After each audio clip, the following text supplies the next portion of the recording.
19. 요셉이 동정녀의 남편으로 지명된다.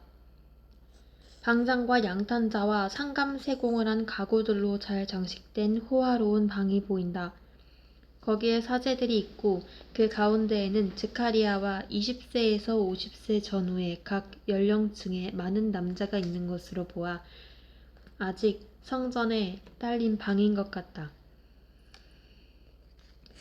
그들은 서로 조용히 말을 하고 있다. 그러나 이야기에 활기가 넘친다. 그들은 걱정스러운 것 같은데 그 이유는 알 수 없다. 그들은 무슨 축제 때문에 온 것처럼 모두가 새 옷이나 손질을 잘한 명절 옷을 입고 있다. 많은 사람은 모자 노릇을 하는 터번을 벗었고 어떤 사람들은 아직 쓰고 있으며 특히 나이 많은 사람은 쓰고 있는데 젊은 사람들은 머리를 드러내고 있다. 짙은 금발도 있고 갈색도 있으며 어떤 머리는 매우 검은데 한 사람이 구릿빛 도는 붉은색 머리다. 대부분의 머리는 짧지만 긴 머리도 있고 어깨까지 내려오는 머리도 있다. 그들이 호기심을 가지고 서로 살펴보는 것으로 보아 서로 알지 못하는 사이인 모양이다. 그러나 한 가지 생각에만 골몰하고 있는 것을 깨달을 수 있으므로 그들은 친척들인 것 같다. 한 구석에 요셉이 보인다. 그는 한 건강한 노인과 이야기하고 있다. 요셉은 30세쯤 되어 보인다. 머리가 짧고 숱이 꽤 많고 턱수염과 콧수염과 마찬가지로 밤색을 띤 갈색을 한 미남자이다. 그 턱수염과 콧수염은 아름다운 턱을 덮어가리고 뺨을 향하여 올라가는데 뺨은 갈색 머리를 가진 다른 사람들처럼 올리브색이 돌지 않고 젓갈색이다.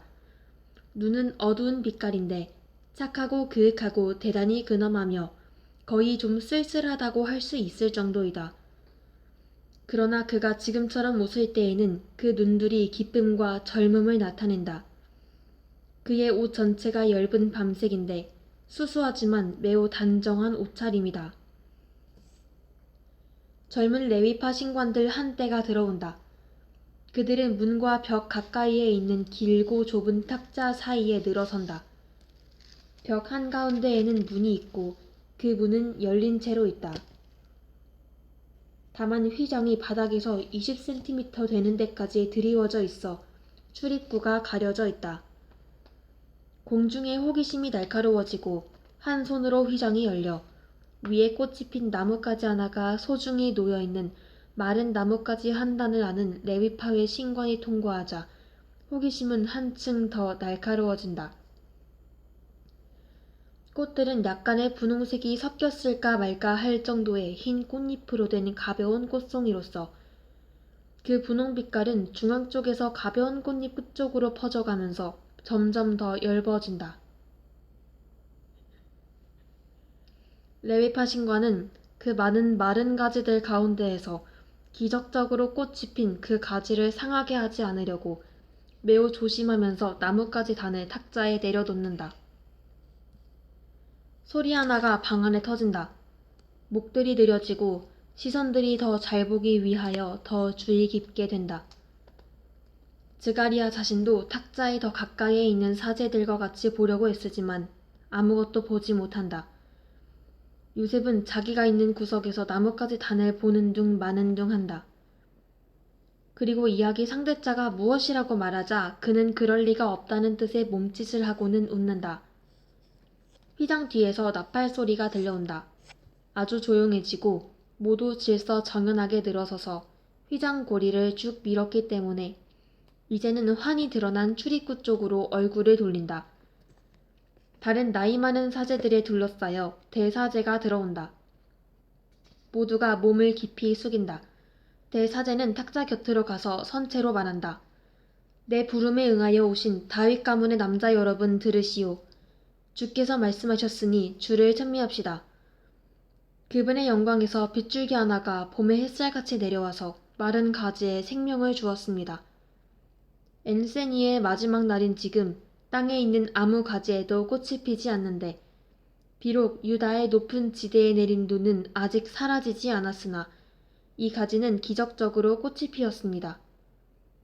이것이 시온과 베다니아 사이에 있는 오직 하나밖에 없는 흰 빛깔입니다. 하느님께서는 보호자라고는 오직 하느님밖에 모시지 못한 다윗 가문의 동정녀의 아버지와 보호자가 되시면서 말씀하셨습니다.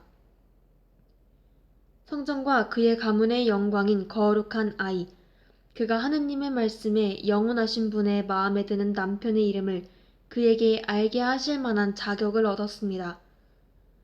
주께 매우 소중한 동정녀의 보호자가 되라고 그분께 선택받은 사람은 참으로 의인일 것입니다.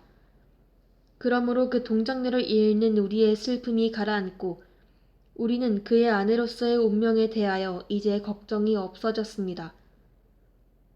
하느님께서 지명하신 남자에게 우리는 하느님의 강복과 우리의 축복이 내리는 그 동정녀를 마음 턱 놓고 맡깁니다. 남편의 이름은 갈릴레아의 나자렛에서 목수일을 하는 다윗 지파의 베들레헴 출신의 야곱 아들 요셉입니다. 요셉 앞으로 나아오시오. 대사제가 그들에게 명령하는 것이오. 대단히 웅성거린다. 머리들이 돌아가고 손과 눈들이 실망과 만족을 나타내는 손짓 눈짓을 한다. 특히 나이 많은 사람들 중에 자기들이 제비에 뽑히지 않은 것을 다행으로 생각하는 사람들이 있을 것이 틀림없다. 요셉은 얼굴이 새빨개져서 거북한 걸음으로 앞으로 나아간다. 그는 이제 탁자 앞에 와서 대사제에게 공손하게 인사하고 그 앞에 서 있다. 모두 와서 가지 위에 적혀있는 이름을 보시오. 각기 자기 자신의 나뭇가지를 집어 속임수가 없다는 것을 확인하시오. 사람들은 복종한다. 그들이 대사제가 소중히 들고 있는 가지를 쳐다보고 각자가 자기의 가지를 짚는다. 어떤 사람들은 그것을 걷고 어떤 사람들은 그대로 가지고 있다. 모두가 요셉을 바라본다. 어떤 사람들은 말없이 쳐다보기만 하고 어떤 사람들은 축하를 한다. 모임이 시작될 때에 요셉이 같이 이야기하던 작은 노인이 그에게 말한다. 요셉, 내가 자네에게 말했지. 가장 자신 없다고 느끼는 사람이 시합에 이긴다고. 이제는 모두가 열을 지어 지나갔다. 대사제는 꽃핀 가지를 요셉에게 주고 나서 그의 어깨에 손을 얹고 말한다. 그대도 알다시피 하느님께서 그대에게 주시는 아내는 부자가 아니오. 그러나 그 처녀에게는 모든 덕이 있어. 항상 그에게 더 알맞은 사람이 되시오. 이스라엘에 그처럼 아름답고 깨끗한 꽃은 없소. 이제는 모두들 나가시오. 요셉은 남으시오. 그리고 신부의 친척인 즈카리야. 당신은 신부를 데려오시오. 대사제와 요셉을 빼고는 모두 나간다. 문에 다시 휘장을 들이운다. 요셉은 위험 있는 사제 곁에 겸손하게 서 있다. 잠시 침묵이 흐른 뒤에 대사제가 요셉에게 말한다. 마리아가 그대에게 자기가 한 서원을 말하기로 되어 있소. 그의 수줍음을 도와주시오. 그렇게도 착한 마리아에게 착하게 구시오. 제 온 힘을 기울여 그에게 봉사하겠습니다. 그리고 그를 위하여는 아무 희생도 짐스럽게 여겨지지 않을 것입니다. 그 점은 안심하십시오. 마리아가 즈카리아와 하느엘의 딸 안나와 같이 들어온다. 마리아야 오너라 하고 대사제가 말한다. 여기 하느님께서 너에게 정해주신 너의 남편이 있다. 나자렛의 요셉이다. 그러니까 너는 너의 고장 읍내로 돌아가게 된다. 이제 나는 너희들을 남겨둔다. 하느님께서 너희에게 강복하시고 주께서 너희들을 보호하시고 강복하시며 너희에게 당신이 얼굴을 보이시며 항상 너희를 불쌍히 여기시기를 바란다. 주께서 너희들에게로 얼굴을 돌리시고 너희에게 평화를 주시기 바란다. 즈카리아는 대사제를 모시고 나간다. 안나도 신랑과 서로 축복하고 나간다. 두 약혼자가 마주 서 있다. 마리아는 얼굴이 새빨개서 고개를 숙이고 있다. 요셉도 약한 얼굴을 붉히고 마리아를 살펴보며 무슨 말부터 시작해야 할지를 궁리한다. 마침내 그 말을 찾아내서 얼굴이 환해진다. 그는 이렇게 말한다. 마리아 잘 있었어요. 나는 마리아가 난 지 며칠밖에 안 되는 갓난 아기 적에 보았소. 나는 당신 아버지의 친구였고 내게는 당신 어머니를 무척 사랑하던 내 아우 알페오의 작은 아들이 있어요. 알페오는 당신 어머니에게는 어린 친구였지요. 알페오는 지금 18살밖에 안 됐고 당신이 아직 나지 않았을 적에는 아주 어린 아이여서 그를 다정스럽게 사랑하시던 당신 어머니의 슬픔을 위로해 드렸소. 당신은 아주 어릴 적에 여겨왔기 때문에 우리를 모르오.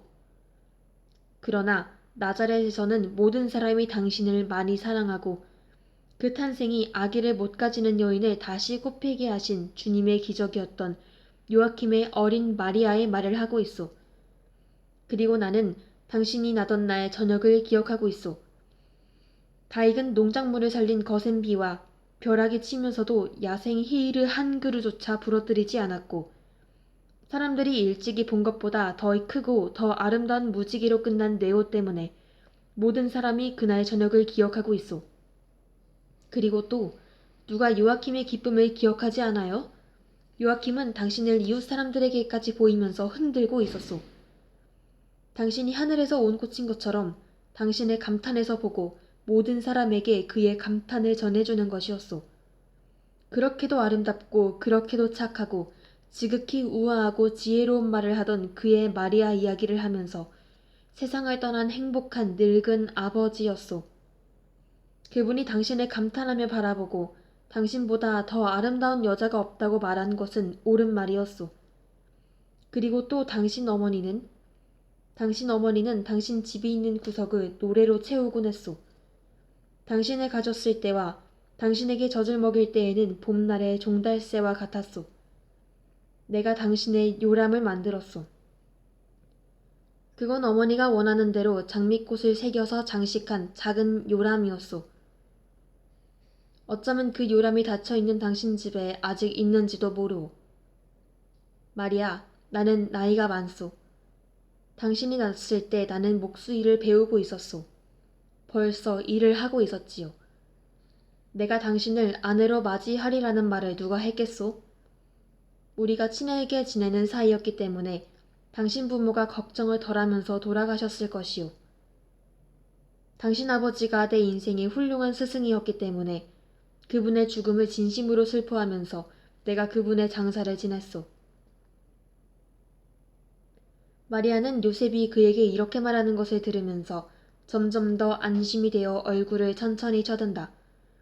요셉이 요람 이야기를 할 때에 마리아는 살짝 미소를 지었고 요셉이 자기 아버지에 대하여 말할 때에는 그에게 손을 내밀었고 말한다. 요셉 씨 고맙습니다. 수줍고 다정스러운 고맙다는 인사였다.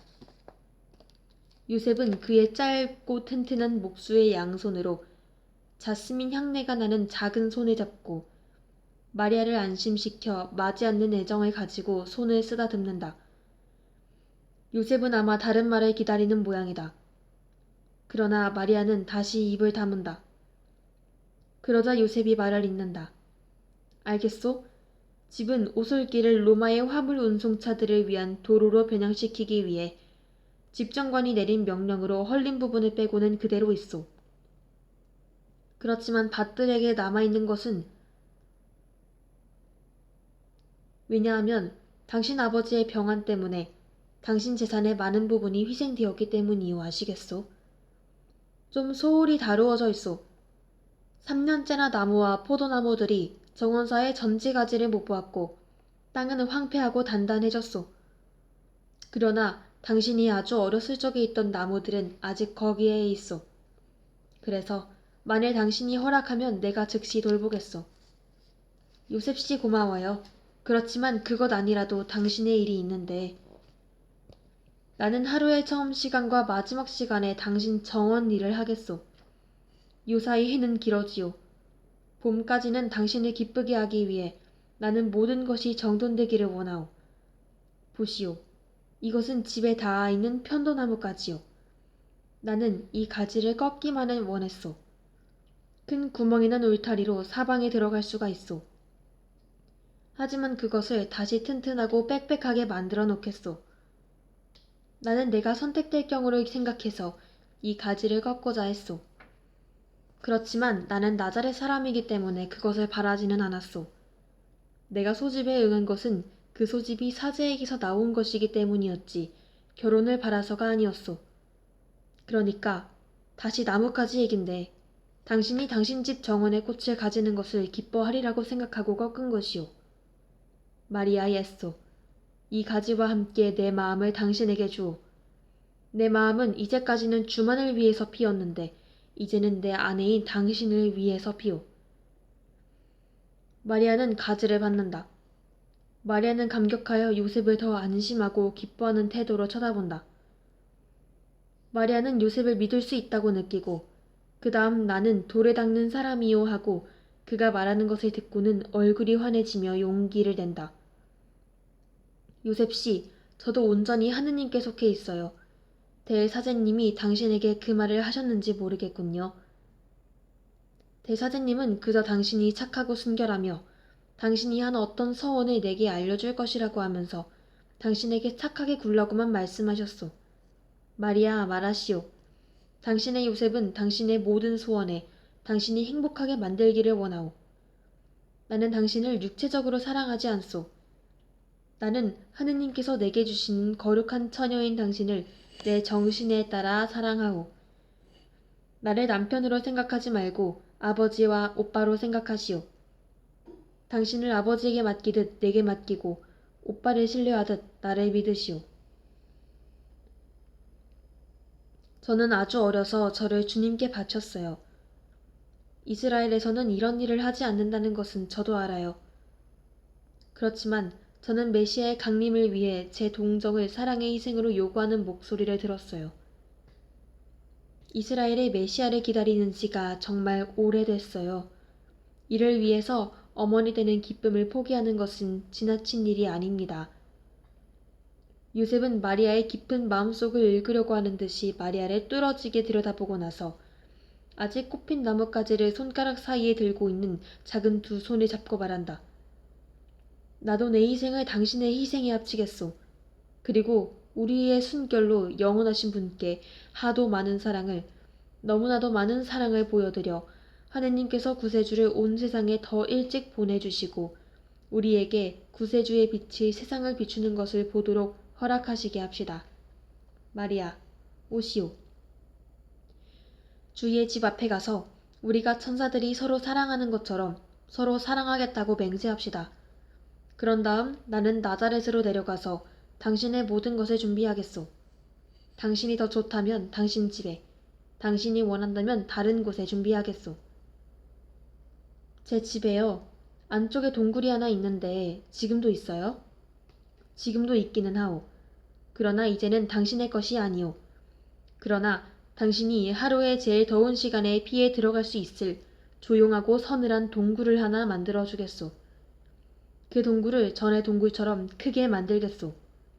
그리고 당신과 동무할 사람으로 누구를 원하는지 말하시오.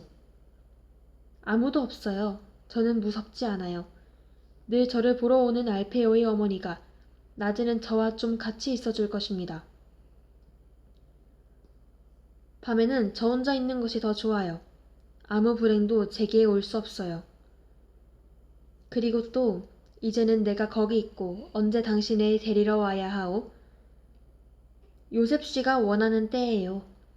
그러면 집이 잘 정리되는 대로 오겠소. 나는 아무것도 흐트러뜨리지 않겠소. 나는 당신이 당신 집을 어머니가 남겨놓으신 그대로 발견하기를 원하오. 그렇지만 집이 아주 해가 잘 들고 매우 깨끗해서 음산한 것이 없이 당신을 맞아들이게 하고 싶소. 마리아, 오시오.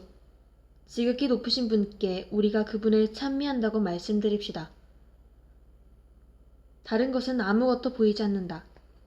그러나 내 마음에는 마리아가 느끼는 안정감이 남아있다. 20. 동정녀 마리아와 요셉의 결혼. 그를 환대하는 친구들과 여선생들 가운데에 신부 옷차림을 한 마리아는 얼마나 아름다운가. 그들 가운데에는 엘리사벳도 있다.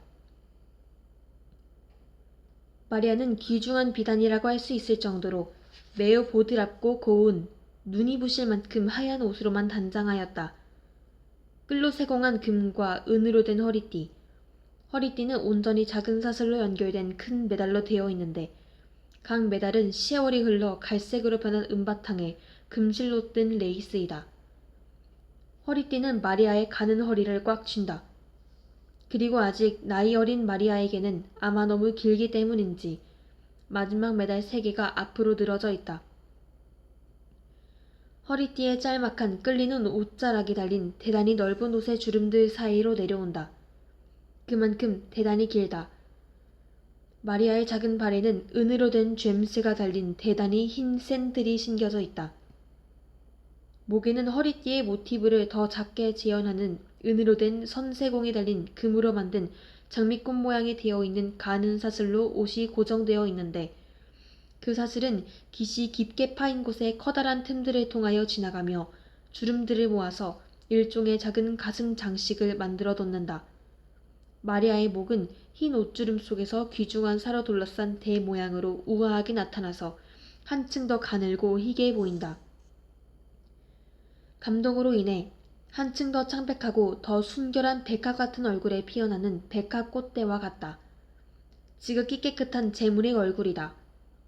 이제는 머리가 어깨에 덮여있지 않다.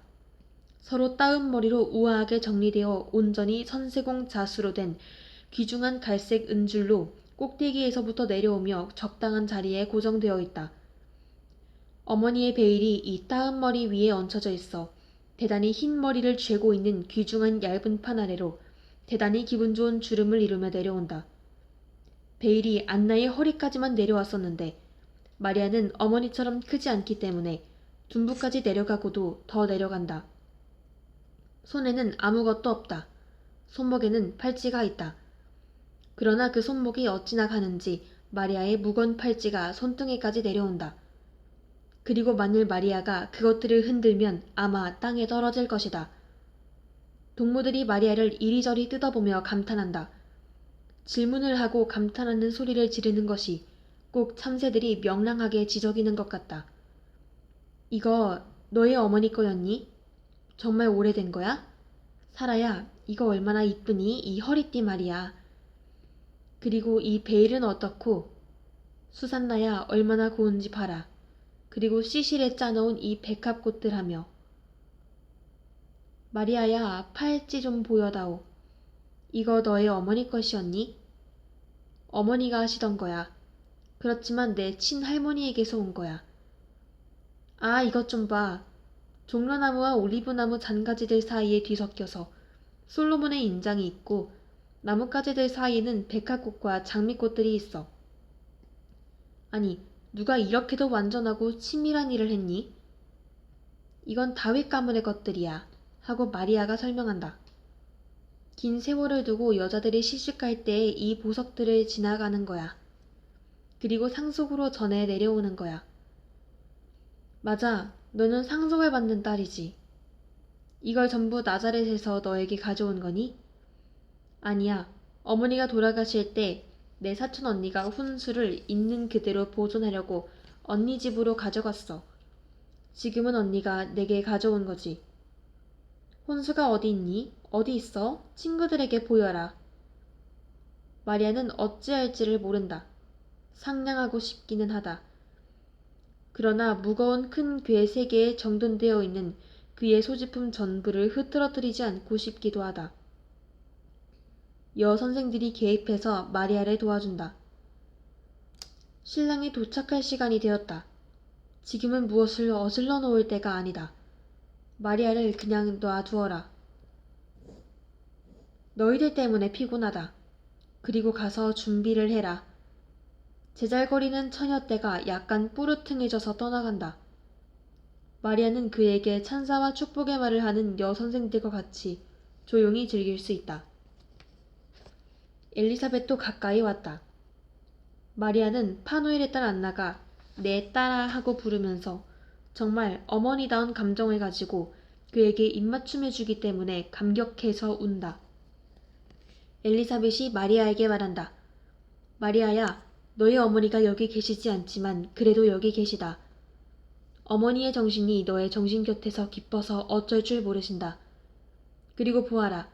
너가 입고 있는 옷과 달고 있는 장신구들이 내게 내 어머니의 애무를 다시 준다. 너는 그 옷과 장신구에서 어머니의 입맞춤의 맛을 또다시 느낀다. 오래전 너가 성전에 온 바로 그날에 너의 어머니는 내게 이런 말을 했다. 나는 그의 옷하고 신부의 혼수를 마련해 주었어. 그의 기쁨의 날에 내가 빠지지 않게 내가 아마포를 길쌈하려고 그의 신부 옷을 만들어주고 싶다 하고. 그리고 알겠니? 너희 어머니의 말년에 내가 너희 어머니의 시중을 들고 있을 때 너희 어머니는 매일 저녁 너의 첫 번 옷과 너가 지금 입고 있는 옷을 쓰다듬겠다고 했다. 너의 어머니는 나는 여기서 내 어린 것에 자스민 향기를 맡는다. 그리고 그 애가 여기서 엄마의 입맞춤을 느끼기를 원한다고 말했다. 너의 이마를 덮어가리는 이 베일이 얼마나 입맞춤을 많이 했는지. 실의 수보다 입맞춤의 수가 더 많다. 그리고 엄마가 짠 속옷을 입을 때는 배틀보다도 너희 어머니의 사랑이 더 그것들을 만들어냈다고 생각해라. 그리고 이 목걸이들. 시련을 겪던 바로 그 시기에 너희 아버지가 이것들을 구하셨다. 너를 사랑하기 때문에 다윗 왕가의 왕녀가 지금 이 시간에 그래야 마땅한 것처럼 너를 아름답게 하기 위해서였다. 마리아야, 명랑해져라. 너는 고아가 아니야. 부모님이 너와 함께 계셔. 그리고 내게는 아버지도 되고 어머니도 되는 신랑이 있다. 그 사람은 그렇게도 완전하다. 아, 그래요. 그것은 사실이에요. 그 이에 대해서는 내가 확실히 불평을 할 수가 없어요. 2달도 안 되는 동안에 그이는 2번이나 왔어요. 그리고 내 명령을 받으려고 비와 바람을 무릅쓰고 오는 것이 오늘로 3번째예요. 생각을 좀 해보세요. 내 명령을 받으려고 와요. 불쌍한 여자인 나한테요. 그리고 그이보다 나이는 얼마나 어리고요. 그이는 내게 아무것도 거절하지 않았어요. 천사가 내 소원을 그이에게 말해주나 봐요. 그래서 내가 입을 열기 전에 그이가 내 소원 이야기를 해요. 지난번에 내게 이런 말을 했어요. 마리아, 나는 당신이 친정집에 그대로 있기를 더 원하는 것으로 생각하오. 당신은 상속을 받는 여자이니까 원하면 그렇게 해도 돼요. 내가 당신 집으로 가겠소. 그러나 다만 관리를 지키기 위해 내 동생 알페오의 집에서 1주일을 지내시오. 마리아가 벌써 당신을 무척 좋아하오. 그리고 혼인날 저녁 당신을 집으로 데려갈 행렬이 거기에서 떠날 거요. 이거 친절한 마음씨 아니에요? 그이는 그의 집이 내 마음에 들지 않는다고 사람들이 말하게 하는 것은 조금도 상관하지 않아요. 내게는 그다지도 착한 그이 때문에 그이의 집이 언제나 마음에 들었을 거예요. 그렇지만 물론 내 집이 더 좋긴 하지요. 추억들 때문에요. 아, 요셉, 그이는 정말 착해요. 너의 서원에 대해서 뭐라고 했니? 그 말은 내게 아직 안 했는데. 이의를 제기하지 않았어요. 이유를 알게 되었을 때는 내 희생을 당신의 희생에 합치겠소라는 말까지 했어요. 그 사람은 젊은 성인이다. 하고 파누엘의 딸 안나가 말한다. 젊은 성인이 이 순간에 즈카리아와 함께 들어온다. 요셉은 정말 눈부시게 아름답다. 온통 황금색 옷을 입은 그는 동방의 어떤 군주와도 같아 보인다. 화려한 허리띠에는 주머니와 단도가 달려있는데 주머니는 금실로 술을 놓은 모로코 가죽으로 만든 것이고 단검도 금 줄무늬가 있는 모로코 가죽으로 만든 칼집에 들어있다. 머리에는 아직도 예를 들어 베두인 사람들 같은 어떤 아프리카 민족들이 쓰는 것과 같이 두건노릇을 하는 보통 천으로 만든 모자인 터번을 썼는데 작은 도금냥 꽃다발들이 달려있는 가는 금태로 제 자리에 고정되어 있다.